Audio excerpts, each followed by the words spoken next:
Friends, तो आप सभी को हमारे YouTube channel PCM under classes में स्वागत है।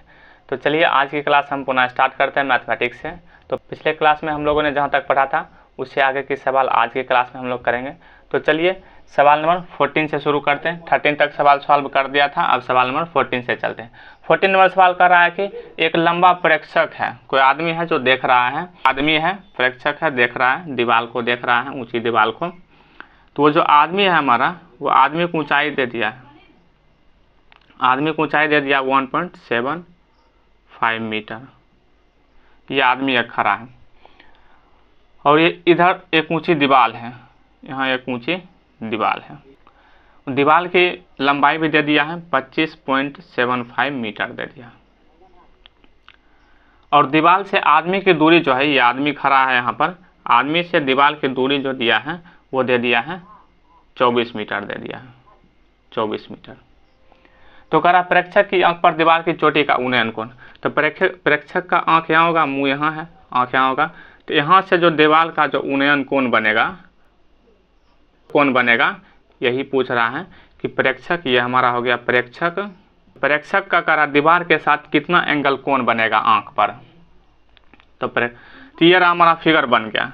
तो मान लेते हैं इसको ए बी सी, ये डी और ये हो गया ई। ये पूरा दिया है दीवार, ये पूरा दीवार है 25.75 दिया है दीवार की लंबाई, और ये दिया है 1.75 मीटर प्रेक्षक की लंबाई। तो ये हमारा समकोण त्रिभुज हो गया, राइट एंगल ट्रायंगल ये होगा। तो यहाँ से यहाँ तक दूरी कितना हो जाएगा, ये पूरा है 25.25, ये पूरा 25.25 और इतना को दूरी है 1.7 इधर है, तो ये भी दूरी 1.75 हो जाएगा, ये भी दूरी 1.75 हो जाएगा। तो घटा देंगे 25 में 7.5 में घटा देंगे, 25.75 में 1.75 घटाएंगे तो आएगा 24। यानी कि यहाँ से यहाँ तक दूरी जो होगा वो निकल जाएगा हमारा 24 मीटर। और ये 24 है तो ये भी हमारा कितना हो जाएगा 24, क्योंकि ये आयत एक प्रकार का आयत के जैसा बन गया है, लंबाई के बराबर, चौड़ाई के बराबर। तो ये 24 निकल गया, 24 निकल गया। पूछ रहा था कि प्रेक्षक पर आंख पर कितना उन्नयन कोण बन रहा है। तो देखिए इस तरह का सवाल मैंने बताया है कि देखेंगे क्या क्या दिया है। थीटा के सामने हमेशा पी होता है, पी दे दिया, बी दे दिया। तो पी और बी होता है टेन का फॉर्मूला, तो टेन का फॉर्मूला लगा देंगे। टेन थीटा इज इक्वल होता है पी बाई बी। पी मतलब हो गया ए ई बटा बी मतलब हो जाएगा डी ई। ए ई का मान 24 है, डी ई का मान 24 है, काट देंगे तो 1 आ गया। That is tan theta is equal to आ गया 1। तो 1 कितना का मान होता है, तो 10 45 डिग्री का। तो थीटा इज इक्वल टू आ गया 45 डिग्री। तो मेन रहता है सवाल के कंसेप्ट को समझना कि सवाल का क्या रहा। तो ये रहा सवाल का फिगर और सवाल का सॉल्यूशन। तो चलिए ये रहा सवाल नंबर 14। अब सवाल नंबर 15 की तरफ चलते हैं। तो ये रहा फ्रेंड्स सवाल नंबर 15, जिसमें एक मीनार जमीन पर उदागर खड़ा है। मीनार फिर क्या खड़ा है जमीन पर, एक मीनार है जो खड़ा है जमीन पर, एक मीनार जमीन पर खड़ा है। मीनार के पाद से मतलब हो गया कि बेस, नीचे से जमीन के साथ जो जुड़ा हुआ रहता है वही हो गया मीनार के पाद से। 15 मीटर दूर एक बिंदु है, मीनार के पाद से 15 मीटर दूर एक बिंदु है। मीनार की चोटी का उन्नयन कोण, मीनार का चोटी ये ऊपर वाला हो गया। तो यहाँ से यहाँ जो हमारा उन्नयन कोण बन रहा है ये पूछ रहा है, थीटा इज इक्वल टू क्या होगा। अच्छा, उन्नयन कोण दे दिया, मीनार 60 डिग्री दे दिया। तो मीनार के बेस से यानी कि मीनार के पास से 15 मीटर दूर एक बिंदु है जहां मीनार के शिखर का उन्नयन कोण 60 डिग्री बन रहा है। तो पूछ रहा है मीनार की ऊंचाई क्या होगा। ये भी मान लेते हैं मीनार है हमारा, ये भी पूछ रहा है। तो मान लेते हैं कि मीनार की ऊंचाई हमारा ए बी है। तो ये पूछ रहा, तो इस तरह बस सवाल को समझना और चित्र बनना, चित्र बन गया तो सवाल सॉल्व हो जाएगा। ये पूछ रहा है तो लगा देंगे थीटा के सामने पी होता है, पी बटा एच किसका होता है सूत्र, तो टेन थीटा का होता है। तो लगा देंगे tan theta, that is tan theta is equal to हो जाएगा, थीटा की जगह 60 डिग्री दिया है तो थीटा की जगह 60 डिग्री बैठाएंगे, इज इक्वल टू हो जाएगा ए बी और डिवाइडेड बाय हो जाएगा बी सी। 10 60 का मान होता है √3 is equal to A B पूछ रहा है हमको, और बी सी हमको 15 मीटर है। ये भाग में इस तरफ आएगा तो गुना हो जाएगा। तो दैट इज ए बी का मान निकल जाएगा 15√3। मीटर। ये जो मीनार की ऊंचाई है लिख देंगे, अतः मीनार की ऊंचाई जो है वो कितना है 15√3 मीटर। तो ये रहा सवाल। तो सेम 15 जैसे है उसी तरह 16 दिया है। ये देखिए 16 नंबर सवाल जो है, 16 नंबर सवाल में सिर्फ ये दूरी की जगह 15 की जगह 20 मीटर दूरी दे दिया है और उन्नयन कोण 60 की जगह 30 डिग्री दे दिया है। तो यहाँ 60 है, वहाँ 30 बैठाएंगे, 15 जहाँ है वहाँ 20 बैठा देंगे, तो 16 भी सवाल सॉल्व हो जाएगा। सेम 17 भी उसी तरह दिया है, दूरी 50√3 मीटर दे दिया है और कोण 60 डिग्री है। तो सिर्फ इसके जगह चेंज करेंगे 50√3 और एंगल वही रहेगा, 60 डिग्री बैठा देंगे, हल कर देंगे तो आंसर निकल जाएगा। तो 15 जैसे बताए अभी आप लोगों को, 15 समझ गए होंगे, तो 16 और 17 आसानी से बन जाएगा। तो चलिए 16 ये 17 नंबर सवाल आप लोग 16-17 बनाइएगा खुद से। तब चलेंगे सवाल नंबर 18 की तरफ। तो चलिए अब सवाल नंबर 18 देखते हैं। तो ये रहा सवाल नंबर 19 नंबर, टाइप 2 का सवाल नंबर 19 डॉक्टर केसी सिन्हा का है। तो इसमें कह रहा कि एक पतंग की जो डोरी होते हैं, पतंग उड़ाते हैं तो हाइपोटेनस बनता है। तो पतंग की डोरी जो है 100 मीटर लंबा देते हैं, उसमें ढील नहीं है। पतंग उड़ाते हैं तो उसमें ढील रहता है, लेकिन यहाँ स्पष्ट लिख दिया गया भाषा में कि पतंग की डोरी में ढील नहीं है। ये जो हम पतंग उड़ाते हैं तो उसका सीधा जो लंबाई दे दिया है 100 मीटर दे दिया। उसके बाद कह रहा है कि डोरी सरल रेखा में है और यह भूतल से यानी जमीन के साथ ये जो है पतंग की डोरी जो है 100 मीटर लंबा है और यह भूतल मतलब हो गया जमीन के साथ ये जो है थीटा कोण बनाती है। जमीन के साथ ये थीटा कोण बना रहा है। तो पूछ रहा है कि भूतल से यानी जमीन से पतंग यहाँ उड़ रहा है, हमारा पतंग है यहाँ, तो पतंग की ऊंचाई पूछ रहा है यहाँ जमीन से कितना होगा। यहाँ पूछ रहा है जमीन से पतंग की ऊंचाई। मानते हैं अगर ये ए है, ये बी है, तो ये सी है, तो पतंग की ऊंचाई हमारा हो जाएगा ए बी और हमारा यही ए बी पूछ रहा है कि कितना होगा। तब आप लोग सवाल समझ गए होंगे। लेकिन इसमें एक कंडीशन दे दिया है कि साइन थीटा जो है इसमें दिया है, लिख देंगे दिया है sine theta is equal to दे दिया है 8/15। बस यही एक कंडीशन है, सीखने वाली बात है क्या। तो साइन थीटा, ये थीटा हमारा, थीटा के सामने पी होता है और एच। साइन थीटा क्योंकि होता है P/H, यानी कि थीटा के सामने तो P हमारा ये हो गया, ये 8 दे दिया है, H हमारा ये हो गया, ये 15 रेशियो में दिया, 8/15 दिया साइन थीटा का मान।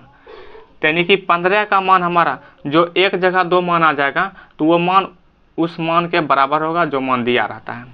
तो यहाँ जो 15 हाइपोटेनस है, H 15 है, तो 15 बराबर हो जाएगा 100 मीटर।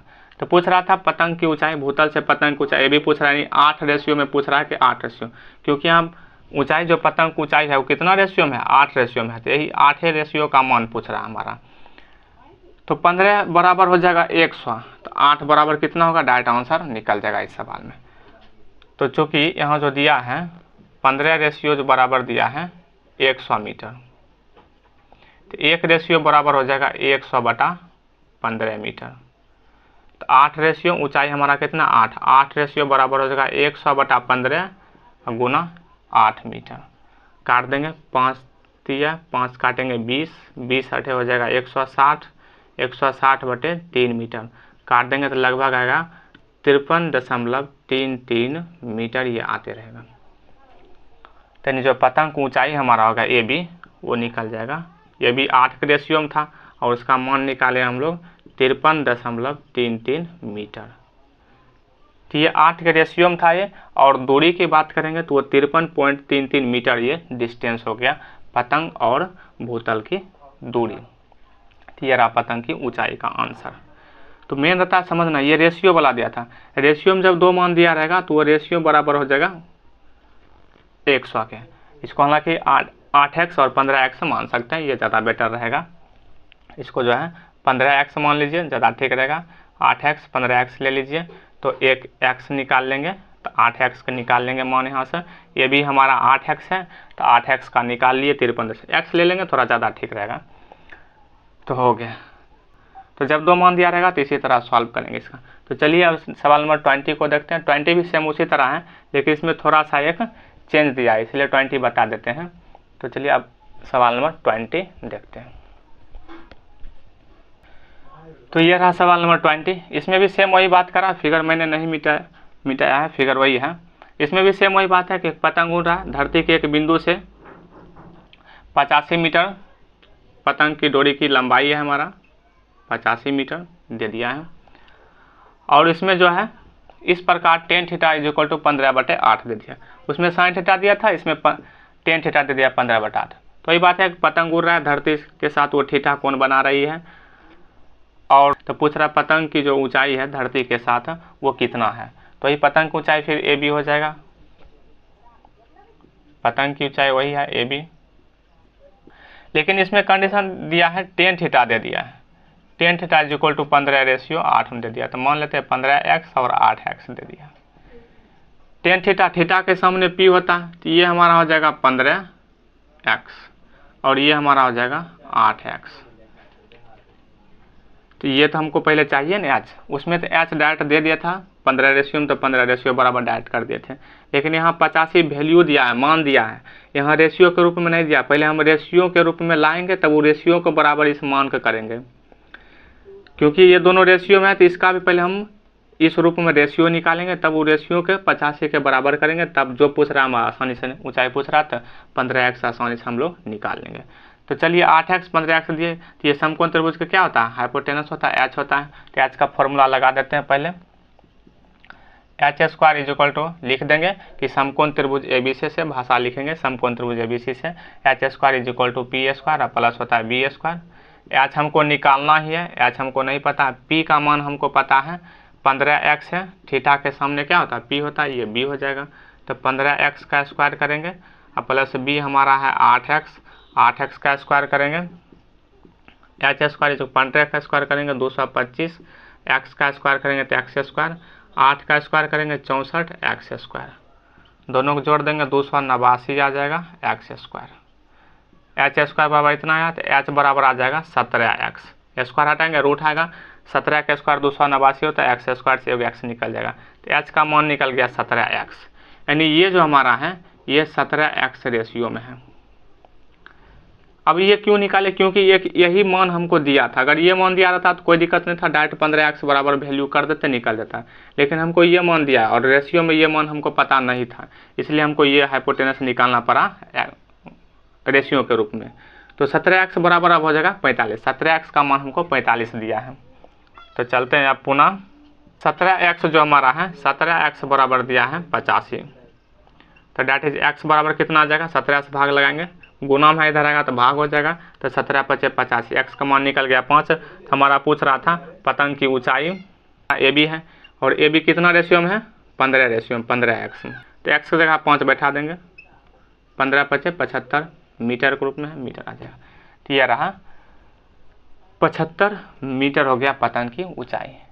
तो यह रहा, जब रेशियो के रूप में देगा तो पहले जो मान दिया रहेगा रेशियो के रूप में निकालेंगे, वो मान बराबर कर देंगे। तो आई होप आप लोगों को ये सवाल समझ में आएगा, नहीं समझेंगे तो थोड़ा पीछे करके देख लीजिएगा एक बार। तो ये रहा सवाल नंबर 20। तो चलिए आज की क्लास में इतना ही रहने देते हैं। अब टाइप 2 में सवाल बचा है, 6 सवाल और बचा है। तो डॉक्टर KC सिन्हा का टाइप 2 जो है हाइट एंड डिस्टेंस से पूरा सॉल्व हो जाएगा। तो उसके बाद टाइप 3 चलेंगे। तो आज की क्लास में इतना ही रहने देते हैं, अब मिलते हैं नेक्स्ट वीडियो में। तब तक के लिए धन्यवाद, मस्त रहिए और सवाल सॉल्व करते रहिए।